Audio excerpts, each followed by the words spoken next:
Представители знака зодиака Скорпион. Скорпионы и скорпионши, мои дорогие, здравствуйте.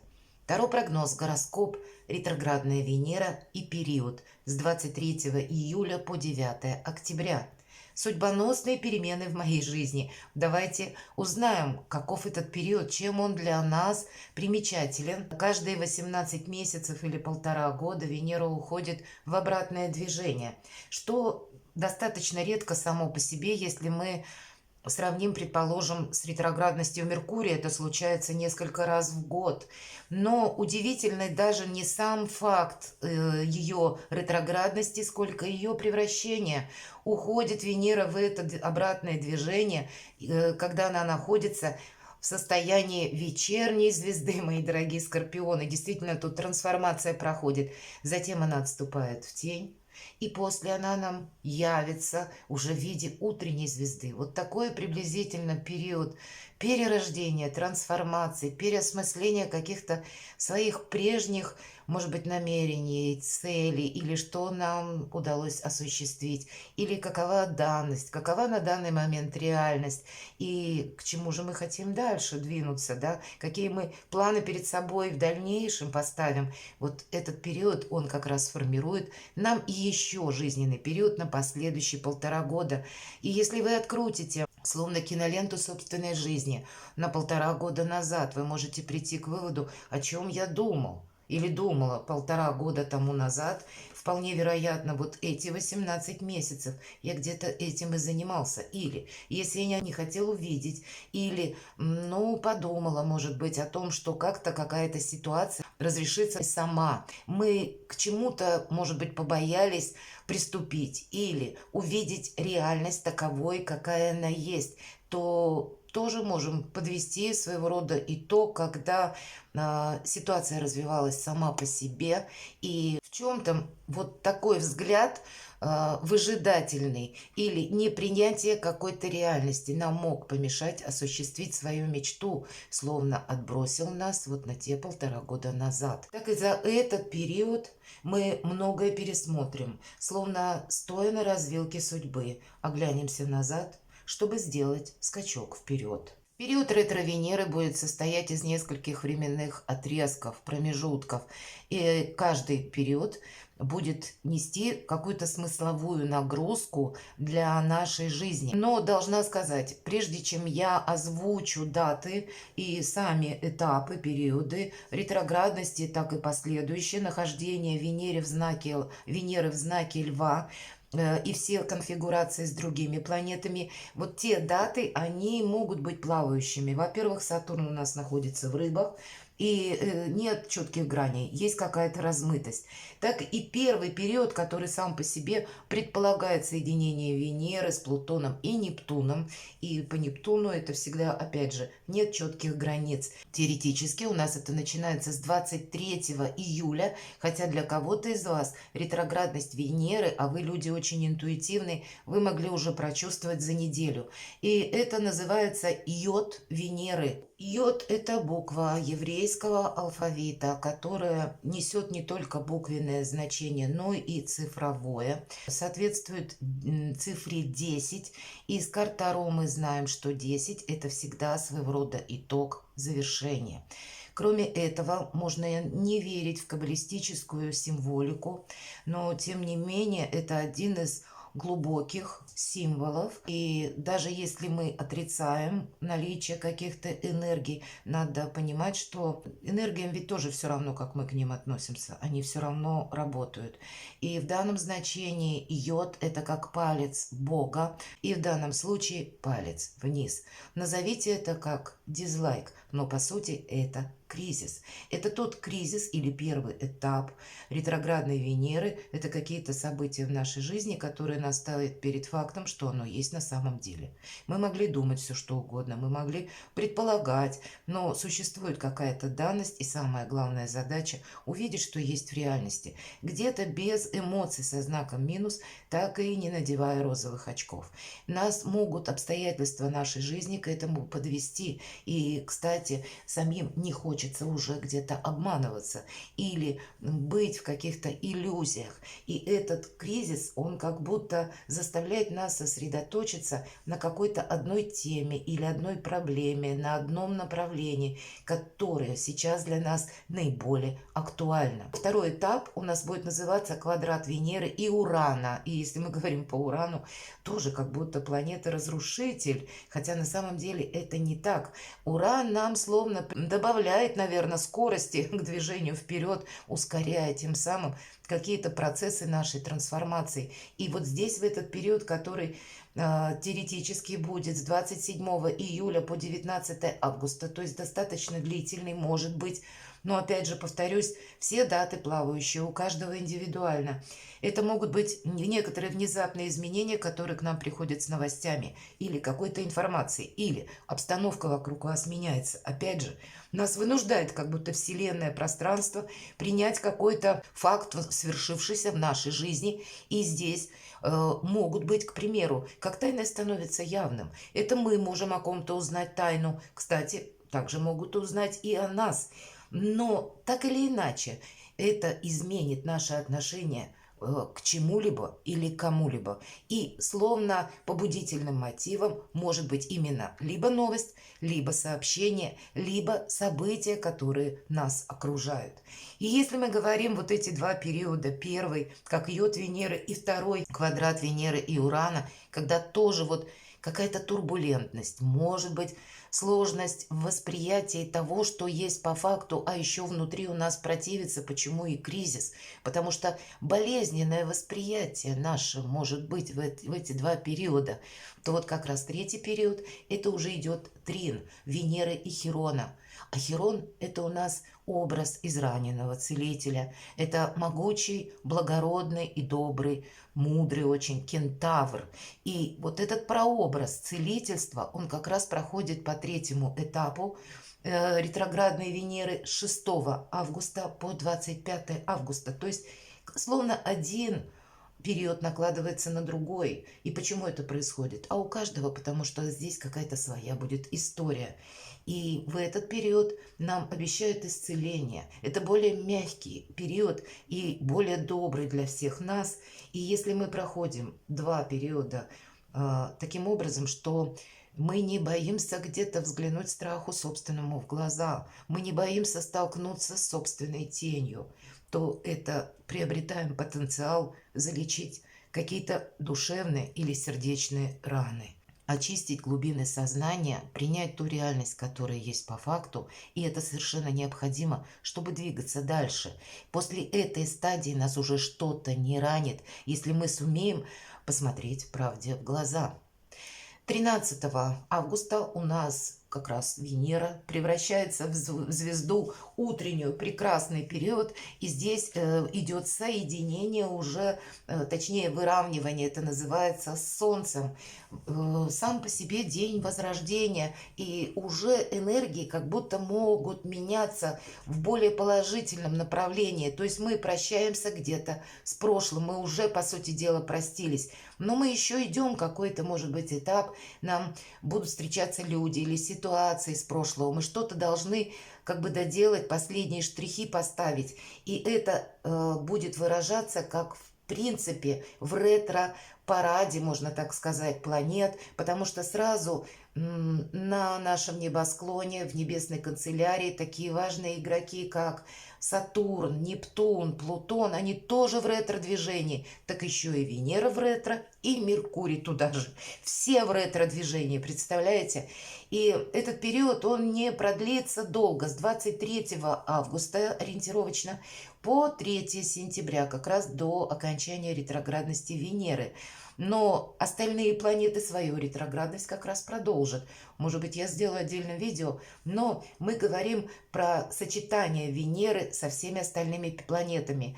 И это может вызывать вот такой мощный ретропоток у нас на физиологическом уровне: слабость, усталость, сложные переговоры, разговоры, найти взаимопонимание может быть тяжело. Мы можем чувствовать себя как будто опустошенными, или какие-то люди могут ситуации себе напоминать, опять же, из прошлого, но знаете, наверное, вот в этой слабости, если мы говорим физиология, да, есть тоже свой положительный момент. Это будет означать, что мы не воспримем что-то остро уже, поскольку уже, ну, отгорело, отболело, уже не цепляет.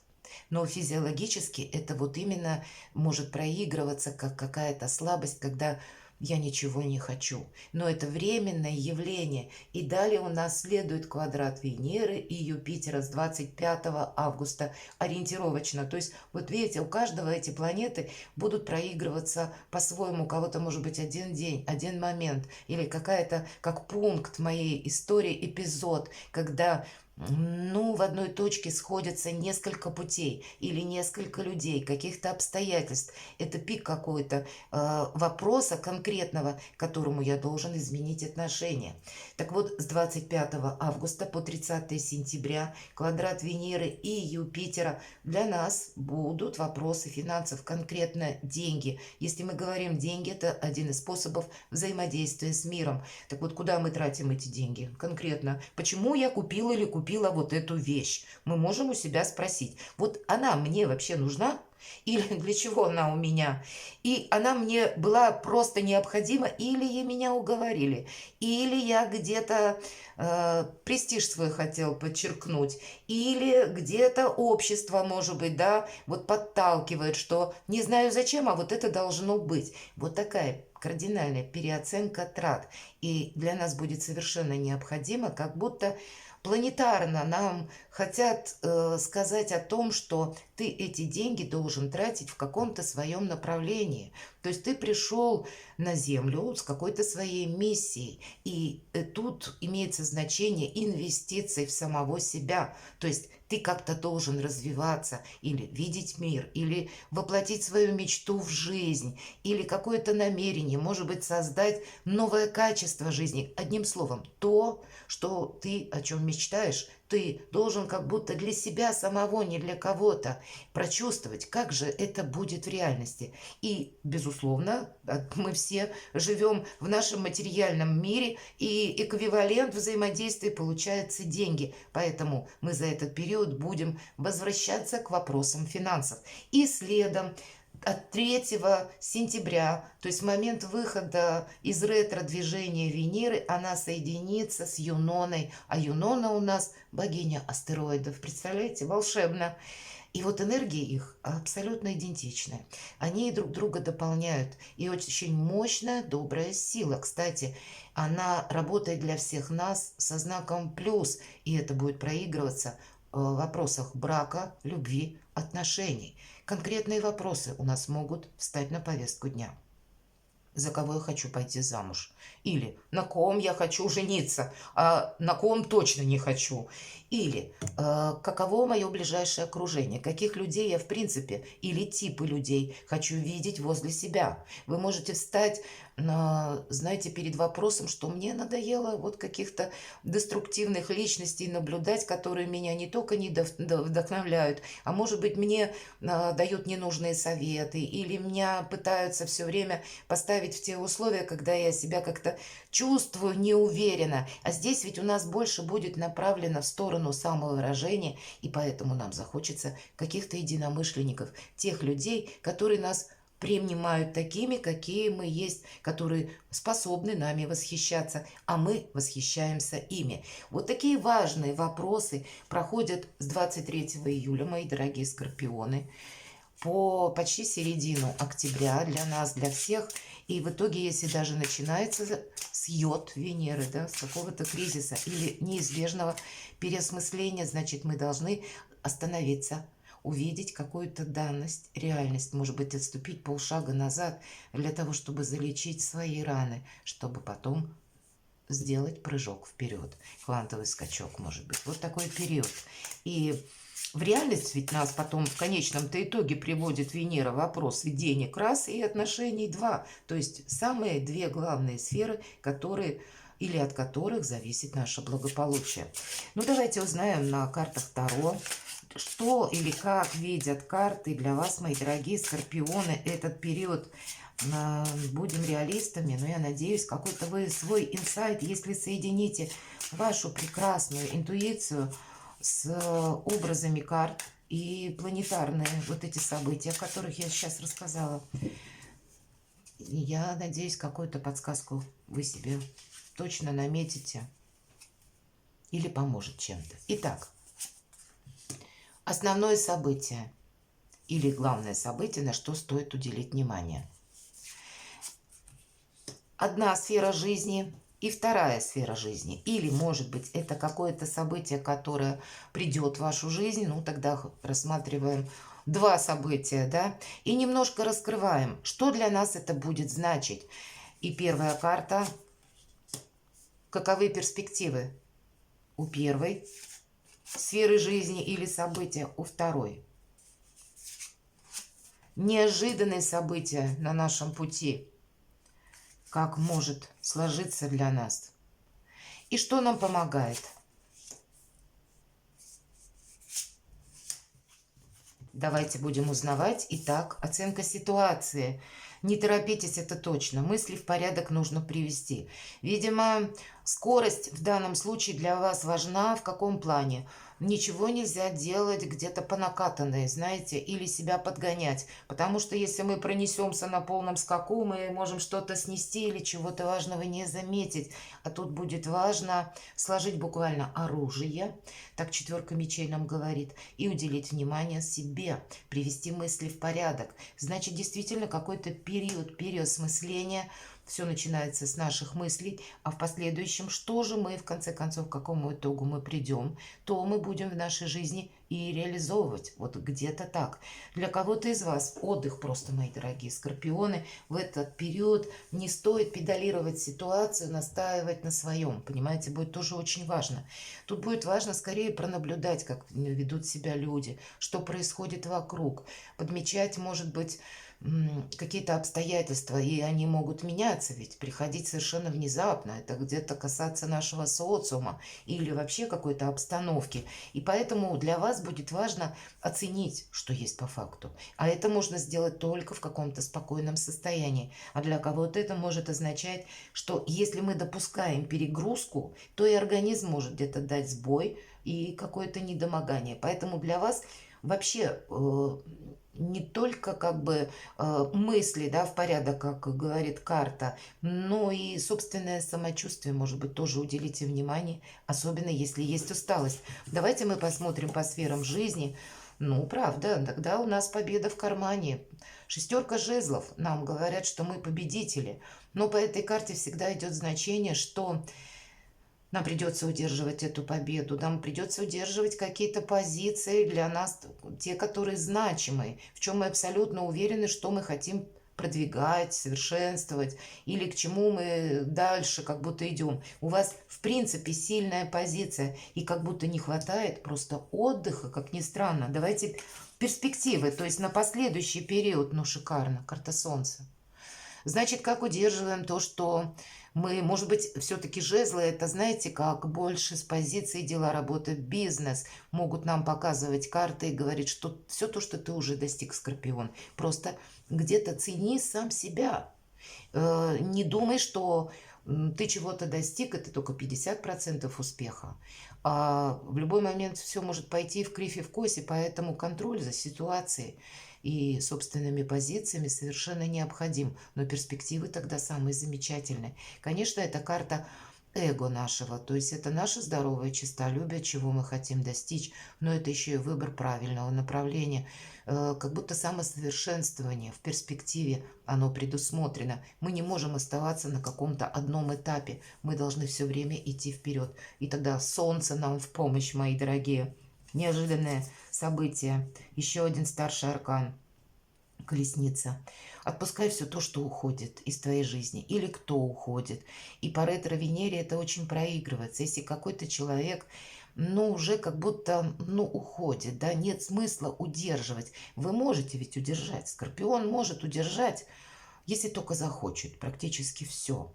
И, может быть, для вас это будет так сложновато принять, что, ну, а ведь по сути мне это не надо. Или конкретный человек, он уже не имеет никакого значения в моей жизни.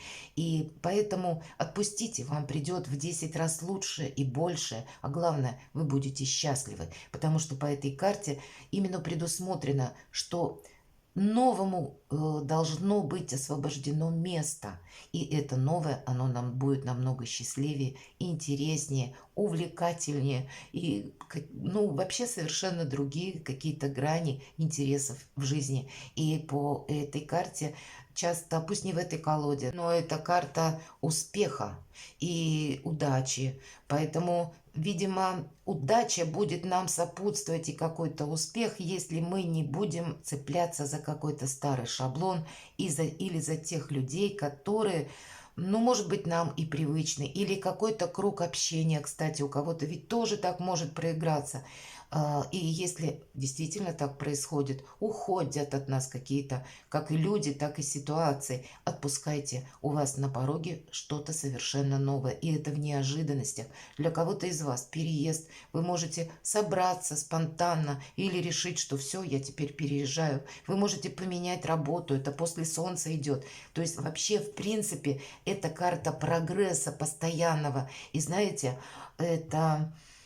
Когда вот мы открыты миру, это, наверное, как новая игра жизни, которая завораживает, когда интересно. Это, знаете, само по себе счастье, как путешествие в жизни, когда перед нами все время новые какие-то перспективы открываются, когда нам самим что-то интересно, новое все время узнавать, а не то вот где-то замшелое старое, ну и пусть оно себе уходит.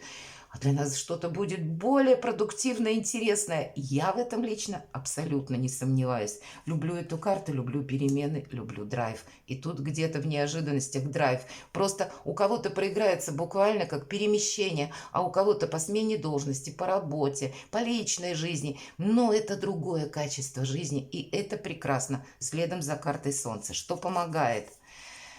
Сами себе помогаете, мои дорогие. Король кубков – это где-то ваша карта-сигнификатор, и по королю кубков две сферы проигрываются. Деньги, отношения, или финансы и любовь. Или, допустим, какая-то ваша финансовая составляющая, стабильность и ваш социум или ваше окружение. Вот где-то в ваших энергиях и то, что для вас наиболее хотелось бы, или для вас значимо было, или то, что вы бы себе на будущее планировали. Вот, наверное, вы мыслями себе даже можете помогать, ведь это карта мудрости и где-то абсолютной веры, то, что у меня получится. Не таким способом, да к другим, когда мы остаемся с собой довольны. Но интуицию, безусловно, мы прислушиваемся. Переключаться где-то придется между энергиями общения или, может быть, личной жизни и вопросами финансов. А у кого-то будет перемежаться как будто. Или, знаете, может и узел у кого-то такой быть Гордиев между отношениями и деньгами, когда все вот где-то в одном котле, да, но тогда у вас есть возможность совсем разобраться, как-то все расставить по местам и определить свою какую-то стратегию, политику, тактику на последующий период. В любом случае, лучше, чем Скорпион, самому себе ему никто не поможет, это факт. Давайте посмотрим следующую сферу жизни, или, ну вот тут нам уже не сфера, девятка жезлов, это просто позиция воина. И по герметической колоде Таро это карта великой мощи.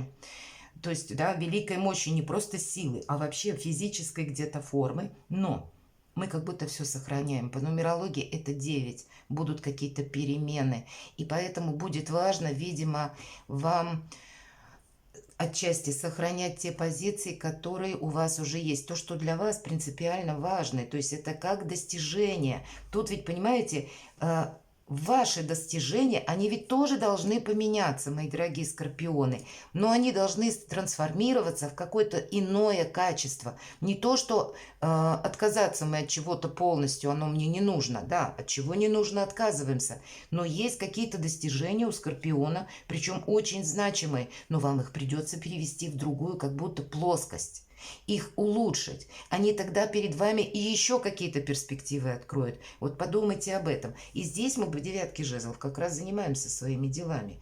И мы здесь очень внимательны. Видимо, как совет больше это идет, безусловно, карта. Мы ничего не должны прошляпить. Мы должны контролировать обстановку вокруг и что говорят люди. Нас, иными словами, ничто не должно застать врасплох. Вот, видимо, на протяжении всего этого периода это будет для вас важно. У кого-то может проиграться на перспективу, правда, отъезд, переезд, все-таки восьмерка кубков для кого-то может и означать как уход человека, буквально. Уход может быть, ну вот из вашей какой-то истории, с чем-то нам придется проститься неизбежно. С другой стороны, это карта, когда мы ищем выход. И мы его находим. Потому что есть такое, как выход из зоны комфорта. И значит, есть какой-то пункт в вашей жизни, когда нужно увидеть, что есть на самом деле. Это нам поможет пройти какую-то словно пустыню, понимаете? Вот если мы оказываемся, ну, в такой аллегорической пустыне, наша ведь задача прибавить шагу просто. Не пытаться себе оазис нарисовать, нет, а именно быстрее какую-то данность, то, что сложилось на данный момент, преодолеть. И поэтому эта карта и называется «Выход из зоны комфорта». То есть, ну, какой-то период ограничений все-таки в чем-то может быть. Может быть, мы их сами себе, кстати, поставим. Потому что есть что-то, что нас явно не устраивает. И мы захотим что-то менять. И мы уже знаем как будто выход, но, может быть, какой-то путь мы должны проделать в одиночку. Это может касаться вашей работы или дальнейших построений бизнесов, отношений с партнерами. Или в целом мы будем пересматривать свое окружение. А для кого-то это будет переезд, может быть, в другую страну. И там нам придется отстраивать свой круг общения заново. И так тоже может быть. Неожиданности. Карта сила. Ну, вообще это тоже где-то ваша карта, мои дорогие. Сила, как раз больше энергетика, как у карты мага. Здесь ведь те энергии, которые незаметны, больше как у серого кардинала. Когда мы, ну, умеем увидеть, что есть по факту, и даже в каком-то хаосе умеем сохранять спокойствие, выдержку и четко оценить ситуации и четко определить свои действия. Единственное, что нам говорят, все-таки это мы в позиции неожиданности смотрим. И вот девушка, посмотрите, на коротком поводке на цепочке держит льва. Что это имеется в виду? Если мы говорим лев, да, тоже где-то как и солнце наше эго, так и лев это наше эго.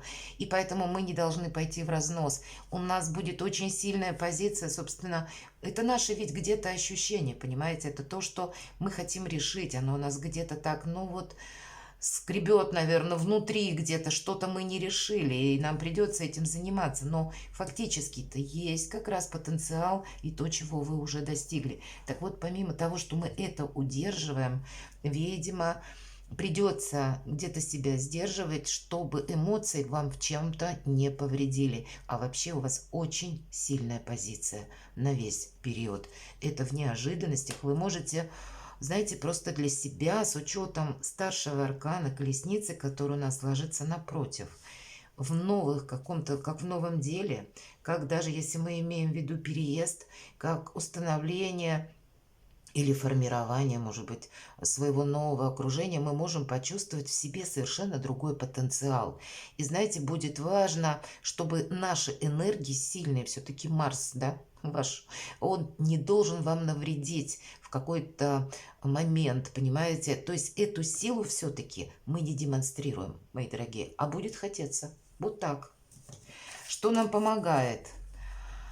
13-й аркан нам помогает сама по себе трансформация, то, что мы готовы к этой трансформации. Или к тому, что мы поймем, что да, какой-то период, ну, он закончится. Видимо, у вас вы пройдете вот этот период ретроградной Венеры, или когда выйдет Венера, может быть, из знака зодиака Лев. Там ведь остальные-то планеты тоже продолжат ретро-движение.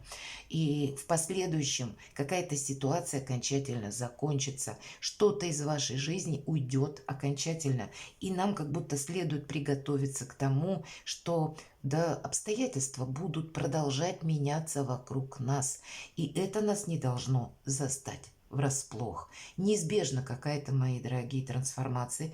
И может быть какой-то период, чтобы мы были более уверены. Эта карта нам говорит, как тот маленький росток, который как семечко, да, мы садим в землю, и прежде чем росточек, он пробьется к солнышку, он в одиночку пробивается сквозь темную землю. И как раз по 8 кубков вот это та пустыня, когда нам надо прибавить шагу. Что-то мы не можем поменять.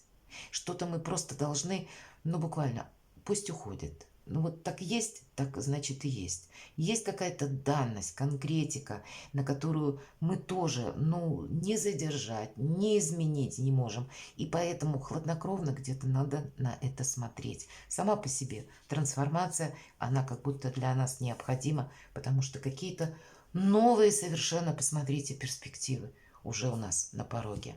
Перекладывайте на себя, мои дорогие, любимые скорпионы, и будьте счастливы и любимы всегда.